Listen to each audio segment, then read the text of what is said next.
Hey guys, what's happening? How to trade crypto on Kraken Pro. To trade cryptocurrencies on Kraken Pro, navigate to the Kraken Pro interface and select your desired trading pair, right? And choose between market and limit orders. That's when you're executing. So I'm gonna select my favorite trading pair, let's say Doge and USD, and I'm gonna buy or sell the coin depending on my research. This video is purely for educational purpose and not financial advice. So let's have an example. I want to buy, right, into the amount of Doge or the amount in USD, and of course set that TP and SL for that, right? So you can protect yourself from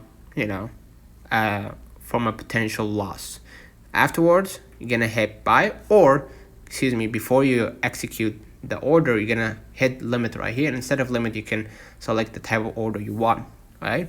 Whether it is market, limit, stop loss, or stop loss limit, trading stop, or iceberg, right? Once you select your favorite order type, you're gonna just hit buy or sell the trading pair, right? So let me know in the comments if this video helped you. Don't forget to like and subscribe, and we'll definitely see you in the next one.